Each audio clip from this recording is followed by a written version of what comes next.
Good morning, everybody. Happy Friday for those that are here live. Happy whatever day it is for those, whatever day you tune in. Another day that we can get a little bit better. That's all God asks. Just a little better every day. God's patient. We're not, but He's patient. Got a whole life just to inch forward. I think one of the great challenges that we have is that we all want to get everything done immediately. So we don't take the right steps to move in the right direction, just slowly every single day. Learn how to walk step by step. And it's an honor to be with you right now. Sunny Friday. Thank God. I love sunny Fridays in the summer. This is a special day today. For those who get timeless lessons, this is the video that we send out every weekend. This is it. We're going to talk about the holiday. This is a hidden holiday that's taking place today. What is it? Find out on Timeless Lessons. Okay, today is the Q&A day. Got some great questions. I want to focus on a few today. One is coming from Rebecca. In yesterday's show, you said that if we were, she wrote in today's show, she sent it yesterday. In yesterday's show, you said that if we're journaling, chunking gets easier. Can you explain how it will get easier from journaling? P.S. I've been journaling for 2 months now. Thank you. Look at that. Journaling for 2 months from the boost. It's one of the 4 things. Are you doing the index card? And you're getting closer to your ideal. Amazing. Rebecca, thank you. You make it worth it. Okay, why is journaling and chunking connected? So for those who are with us and didn't catch yesterday's show, we spoke about the idea of chunking. Chunking is taking time and bringing them down into very tangible, smaller units. Why is journaling and chunking connected? And the answer is because it's all about self-awareness. It's all about asserting your mind over your world. So when you're used to understanding your day, when you're used to looking at your life, you see what journaling really does, if you do it correctly, is journaling creates perspective because it creates distance, right? When you're going through your day, you're in the game and you're just doing your thing. You're operating from a perspective of being in the weeds. Now, if you go to bed, wake up the next morning and go in your day, all you really are doing is you're in your day. There's no moment where you now step outside and observe your day. For the football fans in the room, you know that there are coaches that sit in the booth. There's a game being played on the field, and in the booth, which is on the top of the stadium, there's a booth where coaches are sitting and they're watching it from a higher perspective, and they're calling in place to the head coach because it's perspective they're gaining. What we're doing is climbing to the booth. When you're journaling, you're looking at your life, but from an observer. It's very powerful. So you're able to look at what you did and analyze it. So you're asserting your mind on your life. Now, when you do that, you're much more able to make shifts and make moves. Right? Just like it's easier for someone on the top to make a larger decision than if you're on the ground. The ground is to act, but from the top is to strategize. So when you're journaling, you're getting aware of your environment. You're getting aware of what's happening in your life. You're building an awareness, an observer awareness. And as a result, it's easier for you to figure out when and how to create your chunking, and then how and why it's working or not working.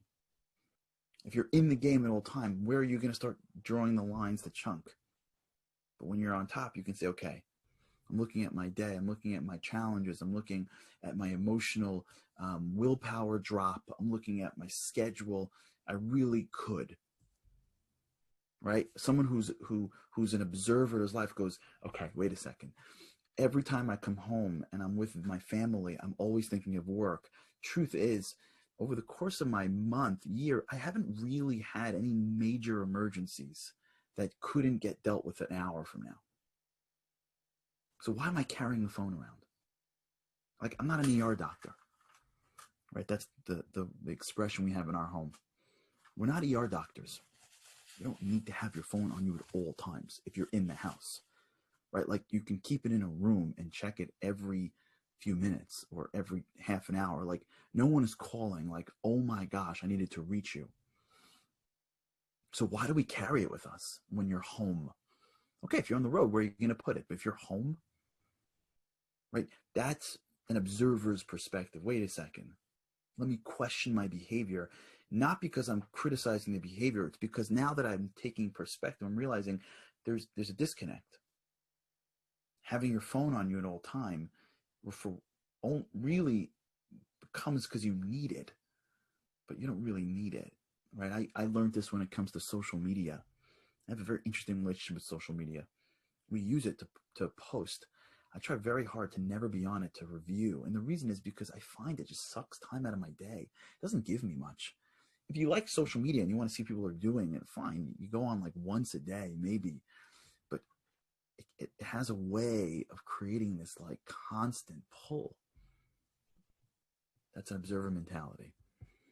And it gets even more complex. The more you delve into it, the more you recognize, wait a second, I really enjoyed the time I spent with him today and not with him yesterday. Why? Oh, it's because today I was fully invested. Okay, every time I have this meeting, or I'll tell you another one.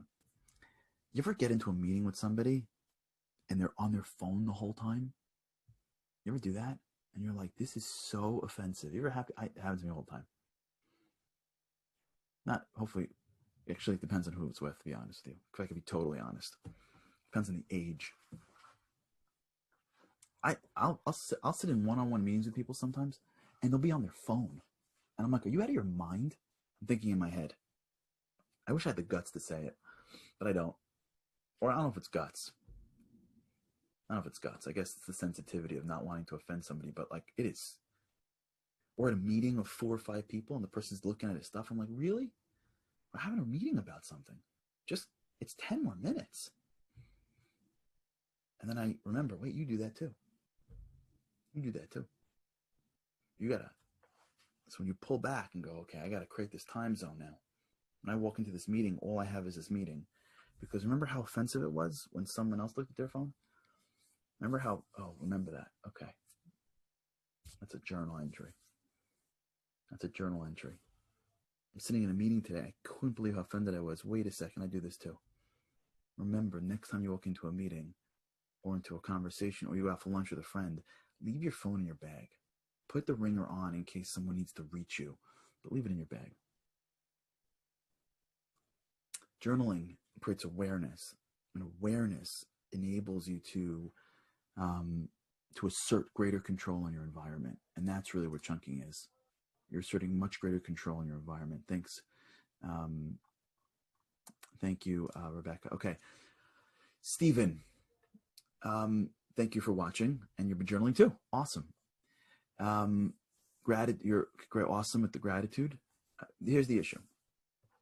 I give, but I'm resentful, which bothers me because there are people I feel I'm being used. Good question, Stephen. So I don't know how to deal with resentment from them. Phenomenal question. Do you hear his question? You give all you want. We talk about being a giver, but what about people that are not that don't reciprocate and you resent them for it? Okay. Important. Let's begin. Here's another expression that we try to think about here. If you're giving, give without return. The idea of giving is being able to give somebody something and to expect nothing in return from it. That's what giving is. When we are in a situation and we start to give, especially people that we're close to, a spouse, a child, family members, people at work, we expect that if I'm giving to them, then they're going to return at least with gratitude, right? At least with, oh my gosh, do you ever give to somebody, you ever like give somebody a gift that took you a while to give, whether it was small to them, but for you it was a big deal, and they're like, oh, thanks. It like diffuses it. You just want the gratitude. You don't want anything in return. You just want the acknowledgement, right? When you're giving, you're not free if you're giving to get. And if all you're getting is still a thank you, it's still some shackle in the gift. You need the acknowledgement, right? Mom and dad don't give their 1-year-old milk to get a thank you. They give the kid milk because they're just giving to the kid for their own sake.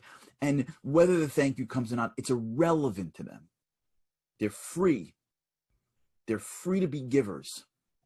And it changes as the kids get older. And we think it's because we're trying to train the kids. It's not, because we want the thanks ourselves. That's why when you give an 11-year-old milk in the morning, you're like, did you say thank you? And if you give a 1-year-old milk in the morning, you can care less. Because we train ourselves to expect something in return from our children as they get older. We think it's to train them. We don't want them to be spoiled brats, but it's also for us. If we're being fully honest, we want the gratitude. We're doing the work. We're in the middle of something. The kid needs something. We're going to go help them. At least say thank you. Okay, your younger brother's 1 year old. I'm not going to expect it from him, but you I expect it from. Then the kid gets older and older, etc. Now, you have to train the kids to be grateful. But distinguish between training and what I need. And you see it. Mom and dad will give a 10-year-old something. They won't say thank you. And there'll be a little bit of resentment. And then you'll sit down and you go, wow, this kid's turning into this, whatever.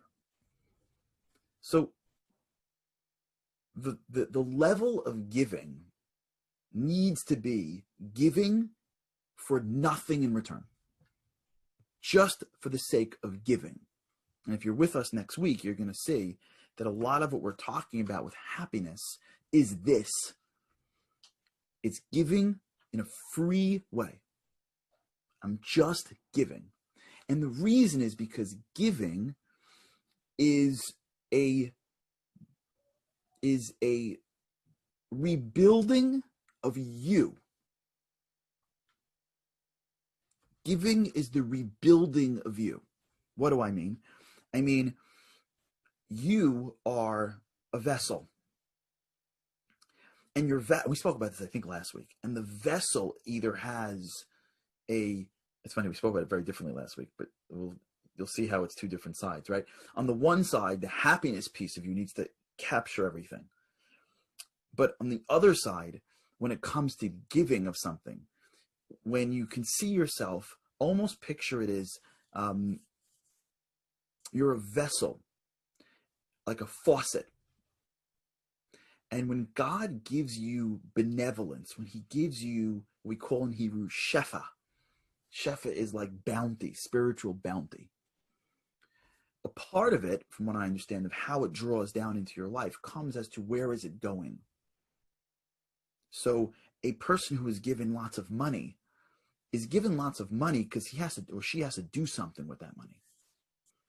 If you take all the money and keep it for yourself, it's not going to really last. And either it will last because it'll be more distasteful for you, or it'll last, you may lose it in your lifetime, or you may lose it in your generational lifetime. You just stick around long enough and keep your eyes peeled enough, and you'll see this is true. The people that get a lot of things in life and keep it for themselves, either it becomes distasteful for them, or they lose it at some point, whether themselves, their children, whatever. It doesn't last. It's not built that way. If someone's a person where they are getting and then they're giving through, it doesn't mean you have to give everything away, right? There are rules and boundaries, but you're a pass-through entity. You're a pipe. There's no blockages in the pipe. The water flows through cleanly, and you recognize that what ends up happening is more comes in and you get stronger.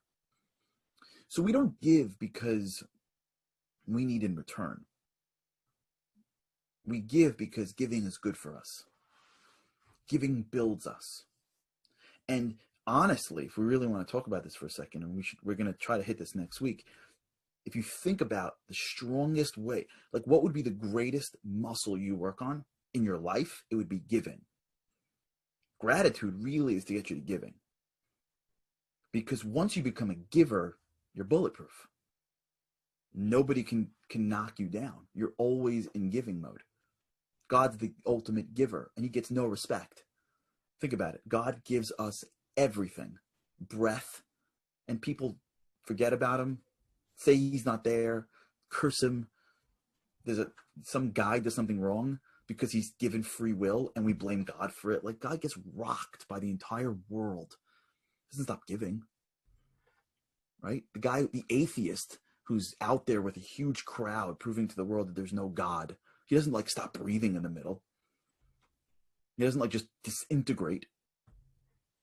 So there is a sense of just giving no matter what. It builds you into becoming the most powerful resource in the world. And by the way, when you see like major holy people, you go to Israel and see some like massive holy person, you'll see they're living in this tiny little place and they're just giving. And when they're giving, they're like literally, they're bulletproof. Someone comes in yelling at them, they're totally calm. Someone's complimenting them, they're totally they're not like, there's no ego. Someone needs something, they're with them. Do you ever notice this? Because they're evolved as a giver. So when you have people that you give to and that you resent, two things happen right now. First is it allows you to deepen your giving. Why am I resentful for? For what? What do I need? They don't say thank you. Do I need them to say thank you? Can I work on myself to be able to give without a thank you, knowing I did the right thing? I find this a lot when you watch a lot of commando stuff. I read and watch commando things because I think commandos are awesome. What shocks me more than anything in the world when it comes to the world of commandos is there are guys out there. Let's just take America, where I live, in Israel. And you'll see in both cases, Israel sometimes in a more intense way, there are commandos doing raids, killing bad guys, saving people, and then when they're done, they go back to life. There's a great story about a raid that took place in Beirut, Lebanon against the PLO. It was during Black September in October, I think in the 70s. Black September was in the 60s or 70s. Someone will tell me right now. It's going to be either Nirla, Liran. I'm going to guess who gets it first.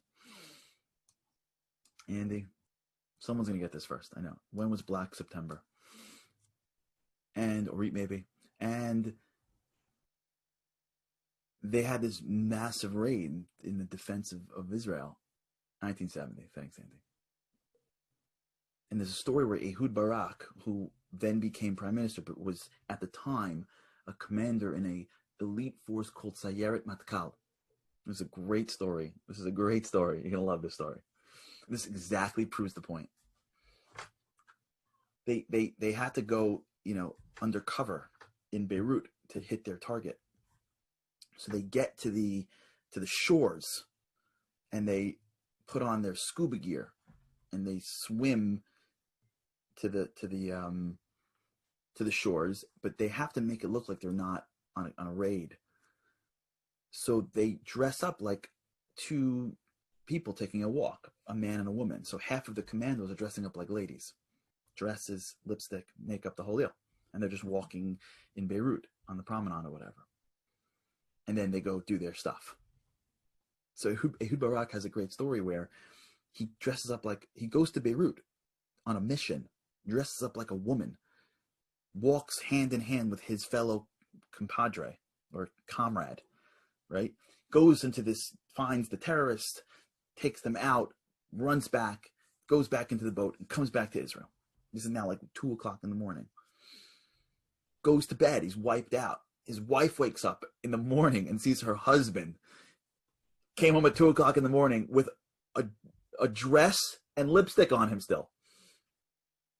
Right? Like, can you imagine? And she's like, and he's like, no, it was a raid. He's like, what? And he couldn't even tell his wife, who knows what? And he couldn't even tell his own wife that he risked his life for the state of Israel and for the Jewish people. Where's his thank you? These guys walk the streets. They look to the left, look, the kids are playing. They're waiting online to get a shawarma, and there's 4 people cutting them off. Or they go like, are you out of your mind? You know what I did last night? I almost died for you. Where's the respect? There's a certain,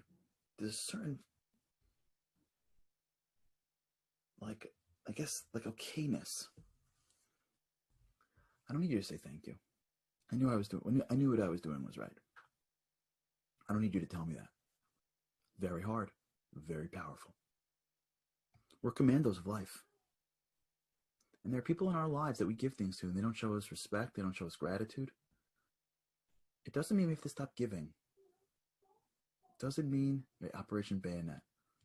I think in this show, I hope that we go through every major or minor operation, the Israeli operation. That'd be amazing. It doesn't mean that we stop. Now, let me just give you one more bit of advice on this. But it does mean you have to calibrate. And what I mean with this is, if you feel too much resentment, pull back a drop. Just like if you feel too much pain under a set of weights, you don't keep on rolling because you're going to rip. Right? If you get to a gym and they hand you 500 pounds and you're like, I can't do it, take off the bells and keep it at 100. Right? If you're in a relationship and you're giving, and the person's not ready to give back at all, and you're ready to kill them, pull back. Give a little less. But work on the muscle. Whatever you give with your full heart, because then you're building the right muscles and they'll get stronger. You're doing the exercise correctly. And even if it's for a small group, and then you get more, and you get more, and then you get more. It's always better to calibrate your relationships that you don't resent people, but at the same time, just like you're doing anything else, if you're ritualizing and getting stronger at it, get stronger at giving just to give. Nothing that we need in return other than the knowledge that we are becoming the people we're meant to be, and God knows. And sometimes the greatest rewards we get are when we do things that no one knows but Him. Okay. Have a great weekend, everybody. Shabbat Shalom. Enjoy the summer weekend. Next week, we're going to continue in the world of empowerment through meaning. If you want to get timeless lessons, you don't have it, charlie@charlieharari.com. And you can listen to this on all these different platforms. And if you're out there listening to this on demand and you want the links, let us know where you listen, and we will send it to you. Also, for those who are interested, today, 5:30, projectinspire.com, we do our Shabbat show. Okay, hope all is well. Take care. And with God's help, cannot wait to see you again on Sunday.